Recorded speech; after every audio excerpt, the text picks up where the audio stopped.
said it ain't a fact. You turned around and took it back. Gotta make your own mind. Halo teman-teman Gerasak Gerusuk, hari ini gue lagi ada di Ambara Hotel Jakarta. Dan hari ini gue akan ketemu General Manager dari Hotel Ambara, yaitu Ibu Tia, dan Director of Food and Beverage, yaitu Bapak Devian. Yuk ikutin gue.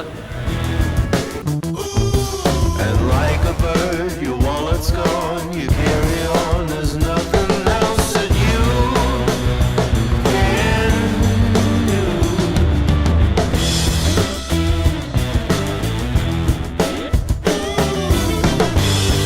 Don't get caught up in all that double talking, double talking. Balik lagi di Gerasak Gerusuk Podcast, tempat di mana kalian akan selalu menemukan pembahasan yang baru, bermanfaat, serta dengan narasumber yang berkualitas, yang pastinya membuat hidup kalian jadi nggak gerasak gerusuk lagi. Dan hari ini sangat luar biasa sekali, saya berada di salah satu hotel Jakarta, yaitu di Jakarta Selatan, di Ambara Hotel.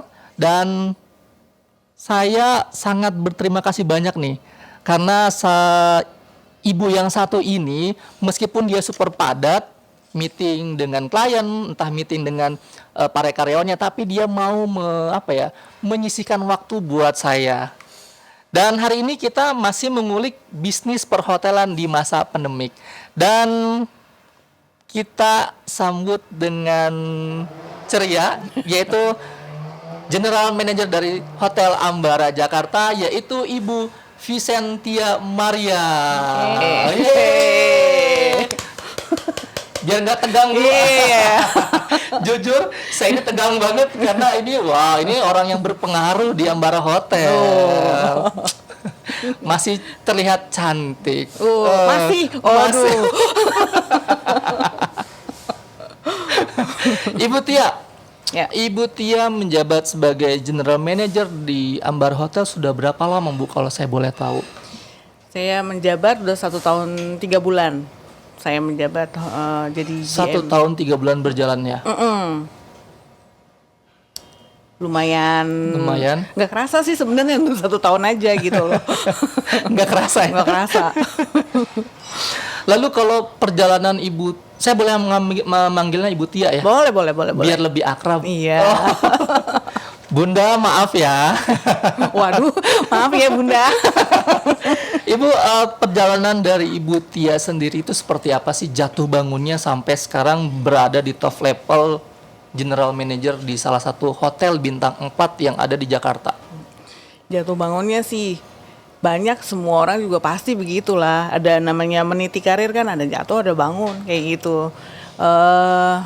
Jadi GM itu apalagi di hotel itu susah-susah gampang, apalagi kan untuk GM perempuan nggak terlalu banyak. Biasanya setuju. sih laki-laki lebih banyak ya, karena memang harus, namanya hotel itu operasinya 24 jam, nggak ada pernah libur, dan selalu membutuhkan keputusan-keputusan yang on the spot kalau lagi ada masalah atau apa. Kalau nggak ada masalah sih ya aman-aman aja gitu loh. Jadi yang dibutuhkan itu adalah komitmen dan waktu. Dengerin teman-teman, kalau kalian ingin berada di top level, kalian harus jangan main-main dengan waktu. Tuh. Bener Bu ya? Betul banget. Tapi kalau dari Ibu sendiri, dulu Ibu emang jurusannya pariwisata atau perhotelan atau apa ya? Dulu saya di Fakultas Hukum. Tuh, ternyata nggak menjamin ya, nggak menjamin seorang GM hotel itu jurusannya sama. Nggak menjamin. Bahkan bertolak belakang nih ya. Iya. Terus kok bisa nyemplung ke hotel, itu ceritanya bagaimana? Mungkin teman-teman bisa mengambil edukasi dari cerita Ibu nanti. Iya.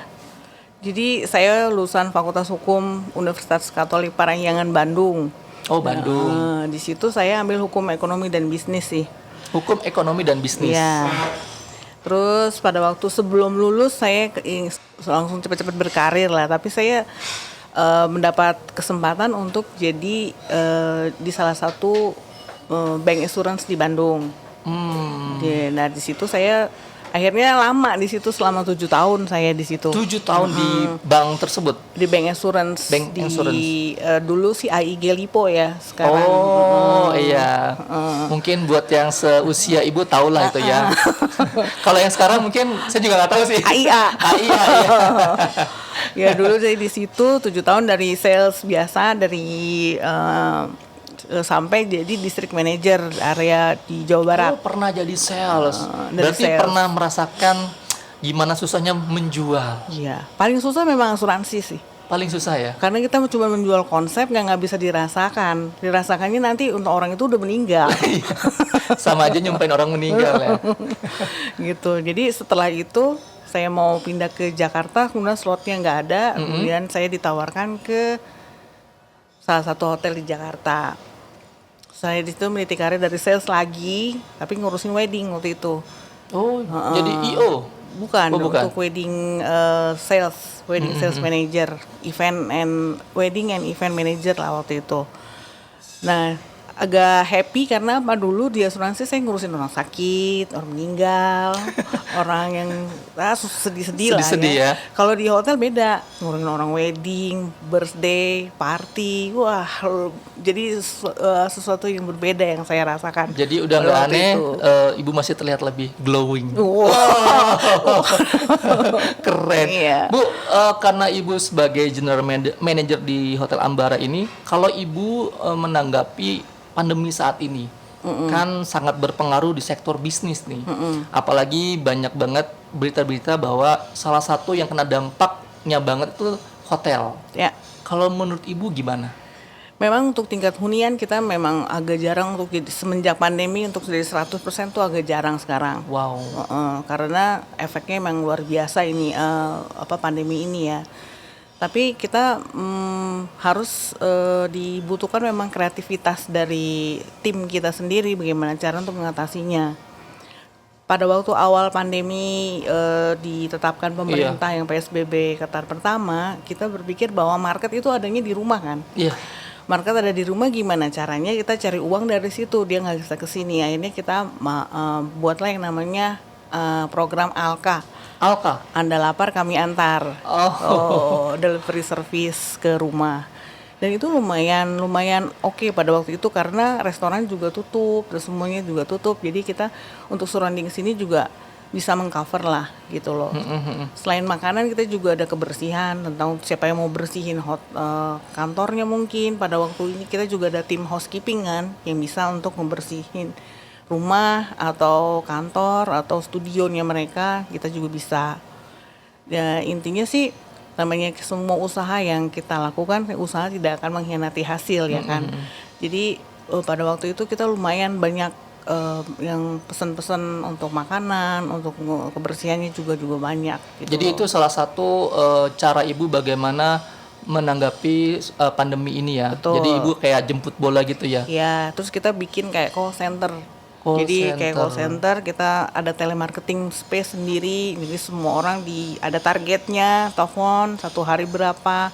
Nanti di data mereka dapat apa aja yang mereka sudah hasilkan, kayak gitu-gitu. Jadi tim sales tetap berusaha tapi nggak keluar, cuma nelpon-nelponan aja gitu. Nah itu hasilnya oke sih pada waktu itu. Dan kita juga bikin kreasi, kan kita dinamis ya, jadi ikutin perkembangan. Nah kita juga bikin acara paket untuk self quarantine. Nah kita dapat tuh dari beberapa kapal-kapal pesiar untuk krunya mereka. Keren. Dari situ baru 100% okupansi. Tetap ya. Tapi dengar-dengar Hotel Ambara ini dari awal sampai sekarang belum pernah tutup. Nggak pernah tutup. Wah, luar biasa sekali Iya. itu. Super sekali. Terus kalau untuk karyanya sendiri Bu, ada yang dikurangi kah atau dirumahkan? Seperti dengan hotel-hotel lainnya juga sama lah ya? Kita ada seperti itu karena kita juga karena bisnis yang kita lakukan ini nggak 100% kan, jadi karyawan juga nggak 100%. Tergantung dengan event yang banyak, kita akan masukin karyawan juga sesuai dengan event tersebut gitu loh. Ada juga yang dirumahkan juga ada. Ada juga seperti ya. itu. Karena emang itu berlaku dari pemerintah juga sih ya, Iya. supaya tidak jadi apa ya, asrama baru gitu kan. Asrama Covid baru. Betul. Terus strategi baru apa yang Ibu udah terapkan nih di Ambara Hotel ini?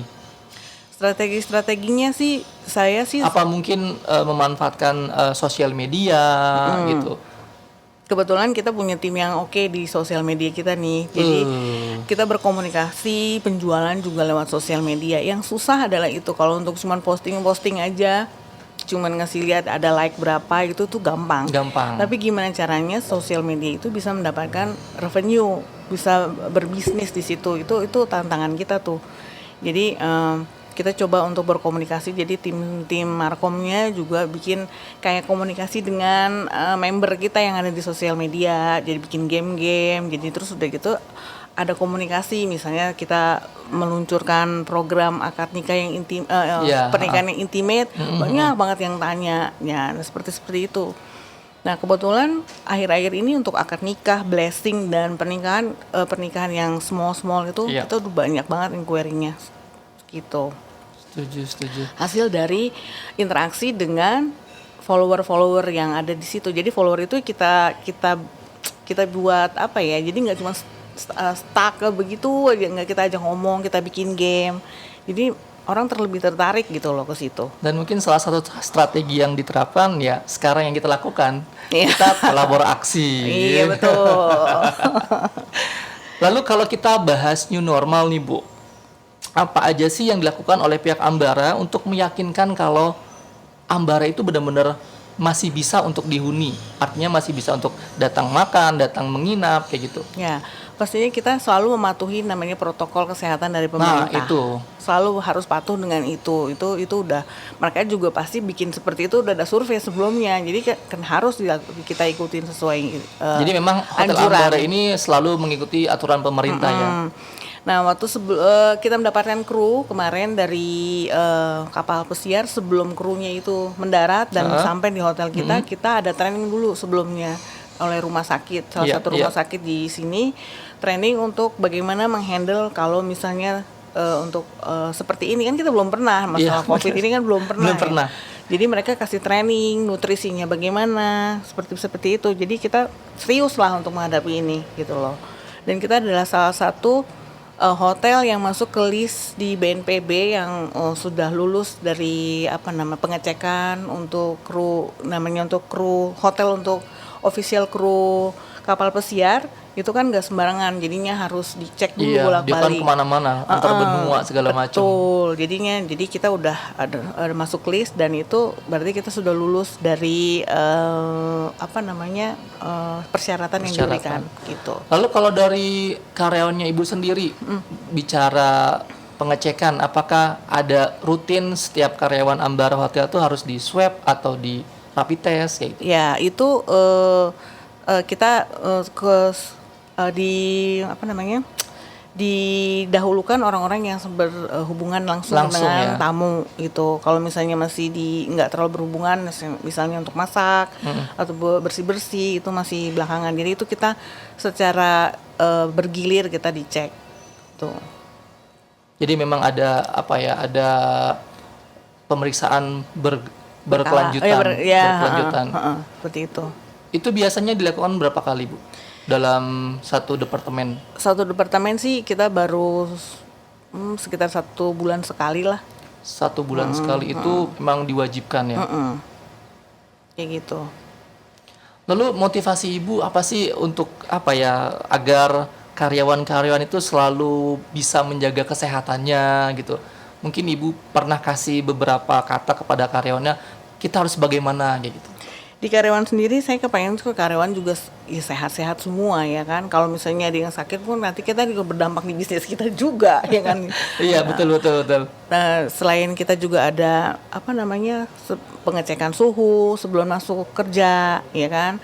Terus nanti juga ada rapid juga. Mungkin rapid sih kalau misalnya ada yang terjangkit baru kita swab, tapi rata-rata rapid sih udah oke. Lalu nutrisi juga kita pikirkan juga, makanan karyawan, dan di kantin kita juga selalu disediakan yang namanya udang jahe.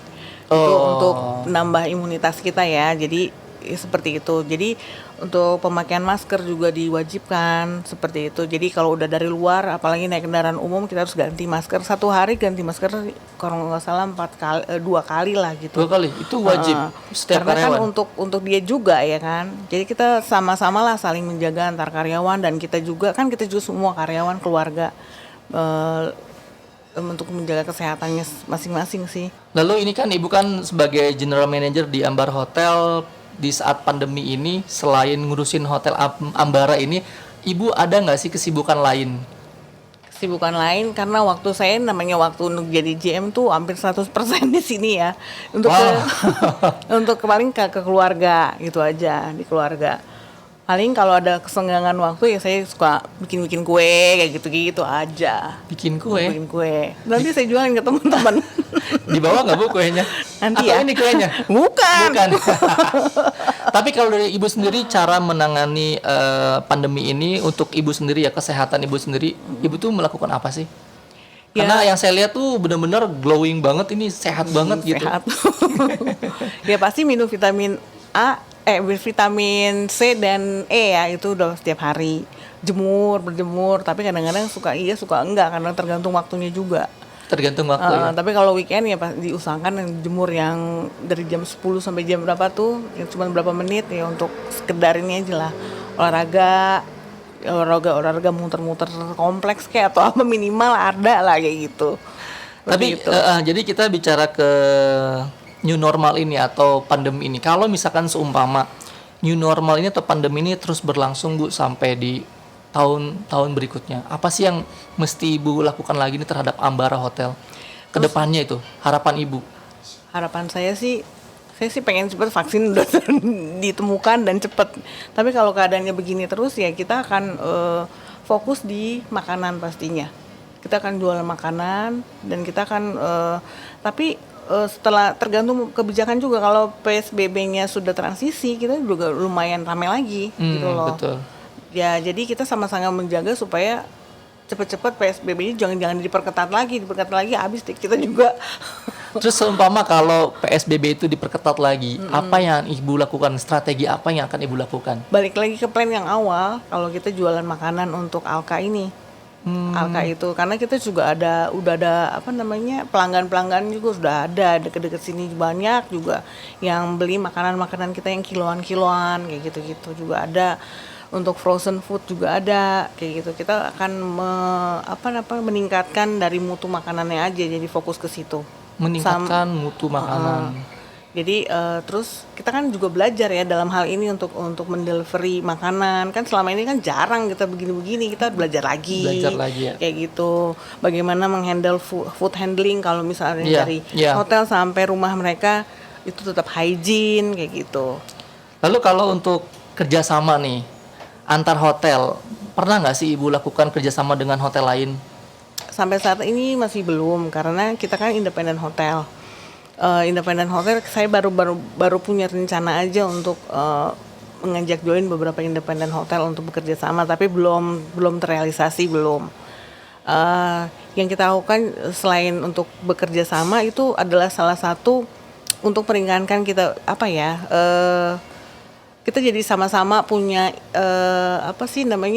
dengan kita bekerja sama dengan banyak orang, misalnya kita kerjasama dengan IO wedding, kita bekerja sama dengan IO waktu kita suka bikin acara yang visual seperti DJ kayak gitu. Kita bekerja sama dengan banyak orang, peluang bisnisnya akan lebih banyak. Berarti nggak nutup kemungkinan ke depan itu akan ada kerjasama antara hotel dengan hotel? Ada kayak seperti itu. Pikiran ke situ sudah ada, cuman kita masih menentukan hotel mana gitu yang mau diajak kerjasama. Juga kan belum nggak semua hotel mau kayak gitu. Kalau boleh tahu konsepnya seperti apa nanti Bu untuk antara hotel dengan hotel? Jadi gini, untuk antara hotel kayak kalau international chain udah jelas gitu lah, udah di mana-mana ada misalnya. Nah kalau independen kan cuma satu sendirian. Nah kalau untuk kerjasama dengan hotel lain, misalnya contoh kita dapat lead nih di Bandung. Kalau misalnya kita udah kerjasama dengan sesama hotel yang sama ya, bintangnya bintang 4 juga, independen juga, dan kita bisa tuker-tukeran lead ke sana. Kita bisa kasih dia misalnya ada 100 kamar nih di Bandung, kira-kira kemana ya Mbak? Nanya kan kayak gitu. Oh kita udah kerja sama Hotel A misalnya. Iya. Ya, jadi Hotel A itu nanti kita kasih nyiapin. Nah nanti mungkin dari situ ada hitung-hitungan komisi misalnya kayak gitu. Begitu juga sebaliknya, mereka perlu dari Bandung perlu ke Jakarta, ya nyari kita, kan kita udah kerja sama. Itu salah satu pemikiran saya untuk bekerja sama dengan hotel-hotel independen. Apakah hotelnya itu harus semuanya bintang 4? Kalau bintang 5 kayaknya kan agak ya kita lihat lah nanti perkembangannya. Siapa tahu mungkin ada beberapa yang nonton ternyata dia tidak dari golongan bintang 4 gitu kan. Ya, mungkin bisa. bintang-bintang yang Ini lain kan masih gitu konsep, kan. jadi Masih konsep. silakan menghubungi saya kalau misalnya ada Nomornya ide-ide lain. ada di sini nih. Nomornya ada di sini. Oh jadi gitu. Jadi ada Saling cross selling kayak gitu. Nah, cross selling. Jadi supaya kita karena kita nggak punya chain, kita juga bikin chain sendiri seperti itu. Nah, ini kepo dikit nih. Barometer untuk bintang hotel di bintang itu seperti apa, Bu? Bintang 4. Ya semuanya sih untuk spesifikasi bintang itu sudah ditentukan sama PHRI ya. Oh. Jadinya dari sana nanti jadi kita udah tahu oh ini bintang 4, bintang itu udah ada semuanya. Misalnya bintang 5 harus kolam renangnya sekian size misalnya. Gitu, Bu. Harus ada kolam renang plus lapangan tenis misalnya. Seperti itu. Jadi ada barometernya seperti ketentuannya. itu ya. Kalau misalkan hotel itu bintang 1 itu seperti apa, Bu? Saya nggak terlalu ini, mungkin kamar di bawah 100 mungkin. Kalau hotel bintang 4 tuh mesti seperti apa? Bintang Lahan 4 yang sih, luas, gedung tinggi. Kamar di atas 100 kamar kayak gitu. Terus Berarti ada kolam renangnya juga, ada fitness center gitu. Semakin bintangnya banyak itu berarti semakin tinggi harganya atau? Harga sih udah nggak bisa ditentukan lagi sekarang karena tergantung market juga. Misalnya yang bintang 5, kelilingnya bintang 4. Misalnya nih, kalau dia mau harganya sendiri lebih tinggi misalnya, bisa aja sih orang mau masuk. Tapi ada grup-grup yang dari pemerintahan itu akan nggak jadi gitu loh. Maksudnya dia mau sesuai dengan budgetnya dia misalnya. Sesuai seperti itu. budgetnya. Jadi kadang-kadang bintang 5 pun nurunin harga sesuai dengan pagunya. Kalau lagi butuh bisnis banget ya. Kalau lagi nggak butuh bisnis sih ya dia mau bagaimana juga terserah. Gitu. Tapi kalau kita ngelihat bisnis perhotelan nih, kalau menurut Ibu sendiri masih memungkinkan nggak sih di saat pandemi ini ke depannya gitu? Kalau dari bisnis, kita ngeliat sisi bisnisnya gitu kan. Apakah masih bisa menguntungkan? Ya semua tergantung bagaimana kita memanage lagi gitu loh. Kita harus ada namanya biaya yang harus kita bisa tekan. Nah seperti itu, jadi itu harus balance gitu loh. Kalau kita mau tetap survive seperti itu. Kalau misalnya contoh listrik, kita tidur, kita pergi, kita tetap harus bayar. Gimana cara kita memaintain listrik itu supaya nggak terlalu besar. Jadi kita membuat strategi. Misalnya dengan okupansi 10% misalnya 10% jadi kita mengalokasikan di kamar bawah aja misalnya, jadi nggak usah harus naik ke sana sini, harus termanage gitu loh, kayak seperti itu. Kalau dari Ambara sendiri untuk harga kamarnya nih Bu, mungkin teman-teman di luar sana pengen tahu berapa sih range harganya, dari harga ke harga berapa? Kita harganya itu kan sebenarnya untuk COVID ini kita ada harga COVID sih sebenarnya. Di saat pandemi berapa nih? Pandemi itu sekitar starting dari 550-an lah. Itu untuk yang twin apa atau yang single? Sama aja. Sama aja. Oh, twin bed, single bed sama aja. Tergantung nanti dari di ininya, di apa ya namanya, di breakfastnya.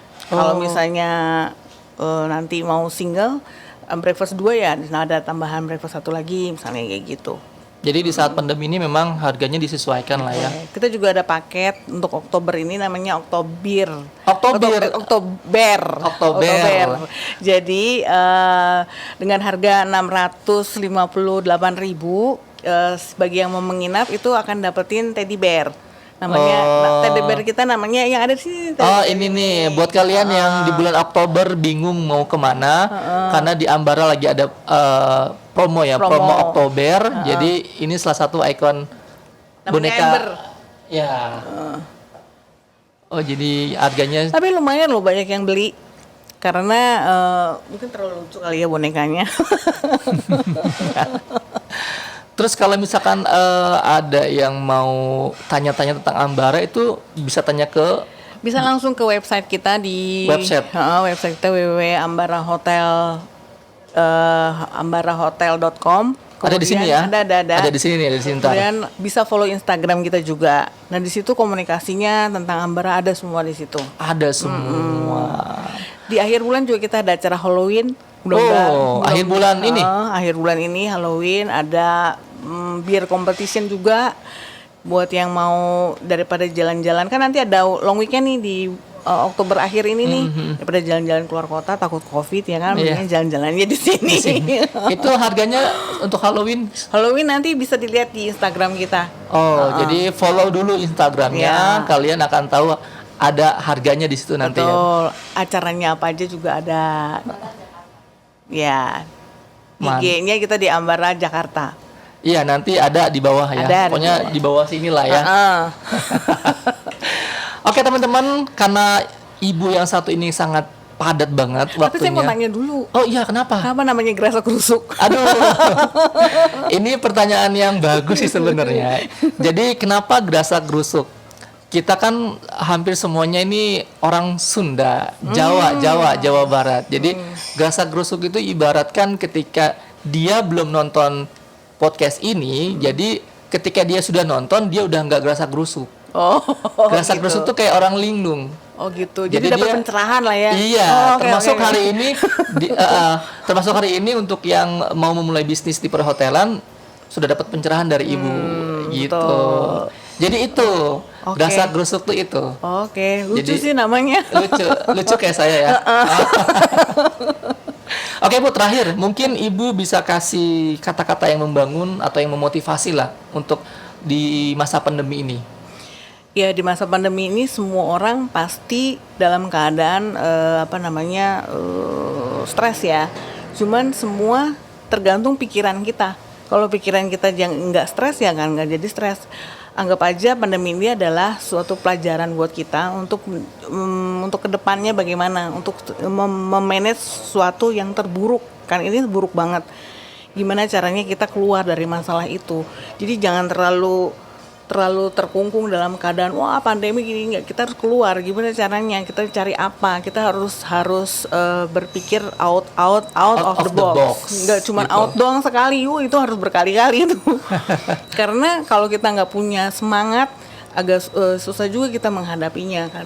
Kita percaya aja kalau dengan yang tadi saya bilang, kalau misalnya kita berusaha pasti akan ada hasilnya. Berusaha semaksimal mungkin hasilnya juga akan maksimal, walaupun nggak akan instan ya, tapi itu ya jangan putus asa untuk terus berusaha gitu loh, harus positive thinking. Oke teman-teman, itu dari Bu Tia tuh. Jadi usaha itu tidak bisa mengkhianati hasil, dan usaha itu perlu kerja keras. Setuju. Baik teman-teman, mudah-mudahan ngobrol santai dengan Ibu Tia ini bisa mengedukasi kalian. Dan buat kalian yang bingung untuk Oktober akhir ya, daripada kalian kemana-mana, mendingan kalian ke Ambara Hotel. Betul. Ada yang namanya Halloween ya. Dan untuk kalian yang mau tahu untuk harganya, itu nanti kalian bisa eventnya follow. itu apa, seperti apa, Anda bisa kalian bisa Instagram. follow Instagramnya. Oke Bu, banyak-banyak terima kasih nih. Waduh, suatu kehormatan bisa ngobrol bareng dengan GM-nya Hotel Ambara Jakarta. Sama-sama. Cheers Bu. Oh cheers. Iya. Oke deh. Soalnya ntar jadi agar ini.